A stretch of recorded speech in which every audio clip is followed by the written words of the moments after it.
সকলকে জানাই good morning. মর্নিংটা একটু লেটেই হয়েছে আজকে বলতে পারো। তো চলো আগে দেখাই তোমাদেরকে আমি কী করছি, কারণ রান্নাঘর থেকেই তো মর্নিং শুরু হয় আমার। চলো দেখাই কি করছি। তো এই দেখো এখানে এই যে এখানে গাজর আছে, বিনস আছে, ধনেপাতা আছে, ডিম আছে, দিয়ে ময়দা দিয়ে আমি গোলা রুটি করছি। চিলি ফ্লেক্সও দিয়েছি, এটা খেতে বেশ ভালো লাগে। আমরা নর্মালি গোলা রুটি খাই, তোমার মিষ্টি মিষ্টি গোলা রুটি খাই, কিন্তু এইভাবে সবজি, শীতের সবজি দিয়ে একটু মানে গাজর, বিনস, ধনেপাতা, কাঁচা লঙ্কা কুচি সব দিয়ে এইভাবে গোলা রুটি করে খেয়ে দেখো, ভালো লাগে। তো এটা এখন শানকে দেবো। গলুর বিস্কুট খাওয়ানো হয়ে গেছে, ঘর এখনও মোছায়নি, বাকি সব কাজ হয়েছে।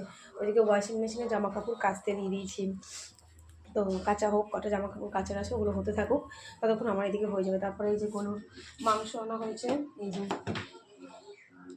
ছেলের মাংস বানাবো, ওর মাংসটা করতে হবে, মানে ভাতটা করতে হবে মাংস দিয়ে, কুমড়ো দিয়ে যেমন ভাত করি গাজর ঠোজর দিয়ে করবো। তো ভাবলাম সকালবেলা তোমাদের সাথে একটু শেয়ার করি, আর সকালে উঠে আর কিছু দিতে পারিনি এখনও। আর অবশ্যই ভিডিও দেবো, ভিডিও আছে, ভিডিওটা এখন এডিট করা হয়নি। তো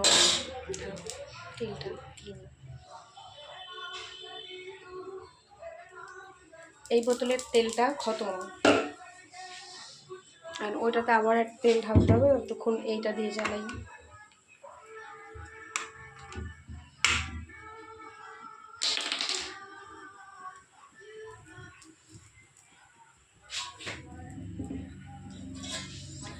তো গোলা রুটিগুলো ভেজে নিই, ওকে খাওয়াবো, আমি খাওয়াবো। কাল রাত্রে আমি এই গোলা রুটি খেয়েছিলাম, তো ওর জন্য রেখে দিয়েছিলাম গোলাই করে, কারণ এমনি সবজি একদম খেতে চায় না। এর ভয় দিলে যদি একটু খায়, ভয়ে ভয়ে খেয়ে নেবে। আর ওদের পরীক্ষা সেই 2 তারিখ থেকে আরম্ভ হচ্ছে, এখন টানা স্কুল ছুটি, মানে উঁচু ক্লাসের সব পরীক্ষা হবে, 6, 7 সব পরীক্ষা হচ্ছে, তাই জন্য এদের ছুটি। এদের পরীক্ষা, ওদের 1 তারিখ শেষ হবে, এদের 2 তারিখ থেকে স্টার্ট হবে। 15 তারিখ অবধি টেনেছে পরীক্ষা, জানো বাবা কি বাজেভাবে যে পরীক্ষাটাকে টেনেছে, সে আর তোমাদেরকে কি বলি, বেকারভাবে পরীক্ষা টেনেছে। যাই হোক, চলো করে নিই। দেখো খেতে কিন্তু বেশ ভালোই লাগে, কখনো ট্রাই করে দেবো, কারণ আমরা ন্যাচারালি মিষ্টি মিষ্টিটাই বেশি খাই।